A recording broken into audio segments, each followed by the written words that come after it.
ആചാരവെടിക്ക് ത്രില്ലറാണ് best എന്ന് ഈ വർഷം മലയാള ഫിലിം ഇൻഡസ്ട്രി തീരുമാനിച്ചോ എന്നറിയില്ല. തിയേറ്ററിലേക്ക് പുതുതായി നമ്മളെ കാത്ത് റിലീസാവുന്ന സിനിമകൾക്കൊക്കെയും ഈ ഒരു ത്രില്ലർ ഇൻവെസ്റ്റിഗേഷൻ സ്വഭാവം ഉണ്ടെന്ന് തോന്നുന്നു. ഐഡന്റിറ്റി ഇന്ന് കണ്ട സിനിമ, പിന്നെ ID എന്ന് പറഞ്ഞ് ധ്യാൻ ശ്രീനിവാസൻ്റെ ഒരു പടം ബുക്ക് മൈ ഷോയിൽ കാണിക്കുന്നുണ്ട്.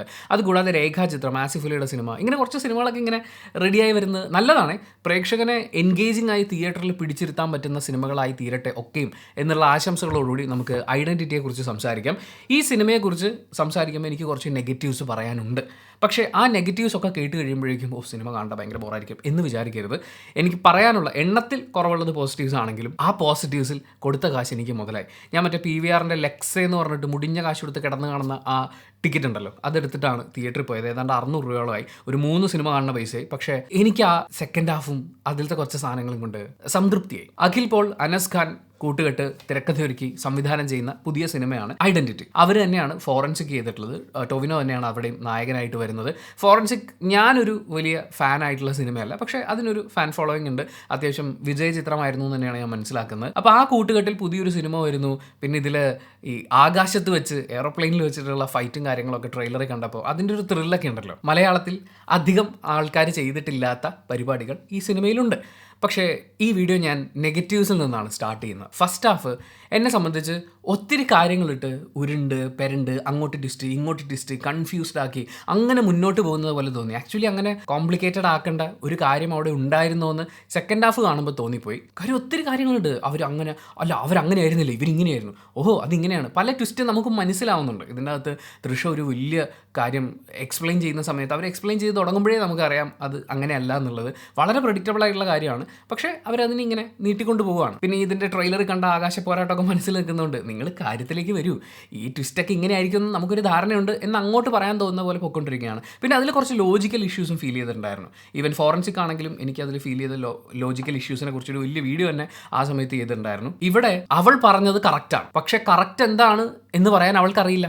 അപ്പോൾ അവൾ പറഞ്ഞത് കറക്റ്റാണോ തെറ്റാണോ, പക്ഷെ അവൾ പറയുന്നതൊക്കെ കറക്റ്റ് ആവുന്നുണ്ടല്ലോ എന്ന് പറയുന്ന രീതിയിലുള്ള ഒരു കോംപ്ലിക്കേഷൻ. ഞാൻ സ്പോയിലർ ആവണ്ടെന്ന് വെച്ചിട്ടാണ് ഇങ്ങനെ വളഞ്ഞു ചുറ്റി പറയുന്നത്. അങ്ങനത്തെ ഒരു കോംപ്ലിക്കേഷൻ ഫസ്റ്റ് ഹാഫിൽ ഇങ്ങനെ ഇട്ട് നീട്ടിപ്പരത്തി മുന്നോട്ട് പോകുന്ന പോലെ എനിക്ക് തോന്നി. പിന്നെ വില്ലൻ്റെ കഥ, അതിൻ്റെ ബാക്ക് സ്റ്റോറി, പിന്നെ ഈ പെൺകുട്ടികളെ വല്ലാണ്ട് അണ്ടർ എസ്റ്റിമേറ്റ് ചെയ്തുകൊണ്ടുള്ള കുറച്ച് സീനുകളൊക്കെ സിനിമയിലുണ്ടായിരുന്നു. പെൺകുട്ടികളെ മാത്രമല്ല അവരുടെ ഫാമിലിയും കുറച്ചൊക്കെ അണ്ടർ എസ്റ്റിമേറ്റ് ചെയ്യുന്നത് പോലെ തോന്നി. പിന്നെ തൃഷയുടെ ക്യാരക്ടർ, തൃഷയെ പോലെ ഒരു ആർട്ടിസ്റ്റ് വന്ന് ചെയ്യാൻ മാത്രം ആ ക്യാരക്ടറിൽ എന്താണുള്ളത്, ഡബ് ചെയ്ത് മറ്റ് ഭാഷകളിൽ റിലീസ് ചെയ്യുമ്പോൾ ഒരുപാട് ഉപകാരപ്പെടാൻ സാധ്യതയുള്ള ഒരു കാര്യമാണ്. അതിനപ്പുറം തൃഷയുടെ ക്യാരക്ടർ നമ്മൾ പ്രതീക്ഷിക്കുമല്ലോ ഇങ്ങനെ ഒരു ആർട്ടിസ്റ്റിനെയൊക്കെ കൊണ്ടുവരുന്ന സമയത്ത്.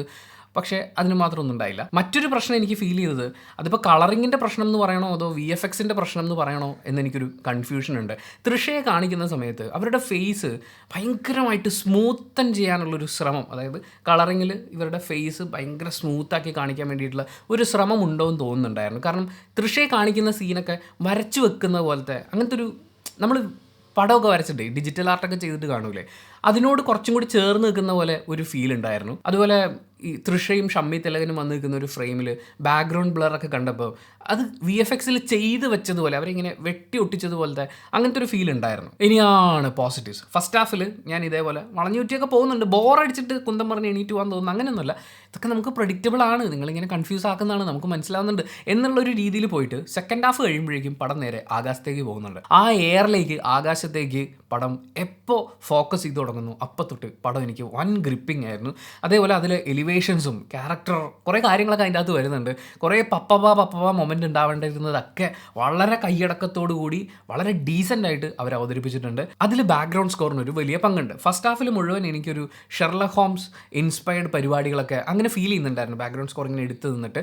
പക്ഷേ സെക്കൻഡ് ഹാഫിലേക്ക് വരുമ്പോൾ അത് പടത്തിലേക്ക് ബ്ലെൻഡായി വേറൊരു രീതിയിലേക്ക് മാറുന്നുണ്ട്. അതൊരു പക്ഷേ എനിക്ക് തോന്നുന്നു ഫസ്റ്റ് ഹാഫിൽ പ്രേക്ഷകനെ കൊണ്ട് നിങ്ങൾ അന്വേഷിക്കുക, നിങ്ങളൊരു ഷെർലക് ഹോംസ് ആവും എന്ന് പറയുന്ന ഒരു മൂഡ് ബിൽഡ് ചെയ്യാൻ വേണ്ടി ചെയ്തതുകൊണ്ട് അങ്ങനെ ഒരു BGM പാറ്റേൺ പിടിച്ചതായിരിക്കും. പക്ഷേ സെക്കൻഡ് ഹാഫിലേക്ക് വരുമ്പോൾ അവിടെ കുറച്ച് ഹീറോയിസും പരിപാടികളൊക്കെയാണ് വരുന്നത്. അപ്പോൾ അതിനനുസരിച്ച് തന്നെ ബാക്ക്ഗ്രൗണ്ട് സ്കോർ വളരെ രസമായിട്ട് എനിക്ക് ഫീൽ ചെയ്തു.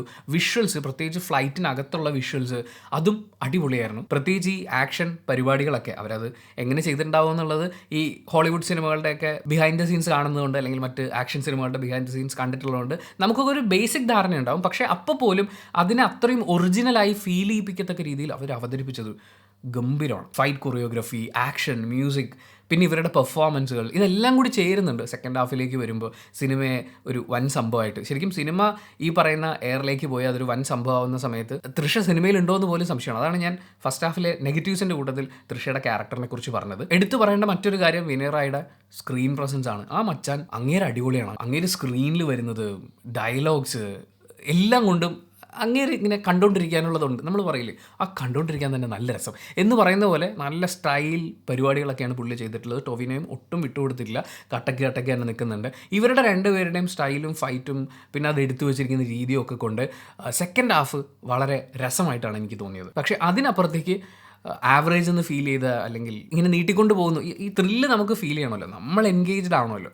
അങ്ങനെ ഒരു ഫാക്ടർ അതിനപ്പുറത്തുള്ള കാര്യങ്ങളൊന്നും സംഭവിക്കുന്നതായിട്ട് എനിക്ക് തോന്നിയില്ല. ആകെ മൊത്തത്തിൽ ഫസ്റ്റ് ഹാഫിൽ ഇപ്പോൾ ഷമ്മി തലേൻ്റെ പെർഫോമൻസ് അങ്ങനെ അടിപൊളി പെർഫോമറാണ്, അതിൽ ചോദ്യം പറച്ചിലൊന്നുമില്ല. പുള്ളി അത് ഇതിലും ആവർത്തിച്ചിട്ടുണ്ട്. പുള്ളിയുടെ പെർഫോമൻസിനെ, ആ ഡയലോഗ് പ്രസൻറ്റേഷനെയൊക്കെ ഒന്ന് മാറ്റി നിർത്തി കഴിഞ്ഞാൽ ഒരുപാട് ട്വിസ്റ്റുകളിട്ട് വലിച്ചു നീട്ടി വലിയ പറയത്തക്ക പെർഫോമൻസ് മികവുകളൊന്നും കാണാത്ത, ബാക്ക്ഗ്രൗണ്ടോ വിഷ്വലോ ഒന്നും കൊണ്ട് എനിക്ക് അങ്ങനെ ഒരു വൻ സംഭവം കണ്ടു എന്ന് പറയുന്ന ഒരു ഫീലൊന്നും കൊടുക്കാതെ സെക്കൻഡ് ഹാഫിലേക്ക് വരുമ്പോൾ നേരെ എയറിലേക്ക് പോകുന്ന നല്ല രസമുള്ളൊരു കൺക്ലൂഷനൊക്കെയുള്ള ഒരു ഡീസൻറ്റ് സിനിമയാണ്. ഒരു ഡീസൻറ്റ് തിയേറ്റർ എക്സ്പീരിയൻസ് ആയിരുന്നു എന്നെ സംബന്ധിച്ച് ഐഡൻറ്റിറ്റി.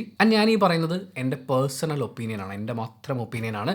നിങ്ങൾക്ക് ഈ സിനിമ വളരെ ഡിഫറൻ്റായി അനുഭവപ്പെട്ടു എന്ന് വരും. അപ്പോൾ നിങ്ങൾ ഈ സിനിമ തിയേറ്ററിൽ കണ്ട ആളാണെങ്കിൽ കമൻറ്റ് ബോക്സിൽ ആ അഭിപ്രായം ഒന്ന് രേഖപ്പെടുത്തുക. കമൻറ്റ് ബോക്സും കൂടി വായിച്ചിട്ട് സിനിമയ്ക്ക് പോകണോ വേണ്ടോ എന്ന് തീരുമാനിക്കുന്ന ആളുകളുണ്ട്, അവർക്കതൊരു വലിയ സഹായമായിരിക്കും. അപ്പോൾ thank you so much. Video ഇഷ്ടപ്പെട്ടാൽ ലൈക്ക് ചെയ്യുക, കമൻറ്റ് ചെയ്യുക, ഷെയർ ചെയ്യുക, സബ്സ്ക്രൈബ് ചെയ്യുന്ന കാര്യം പരിഗണിക്കുക.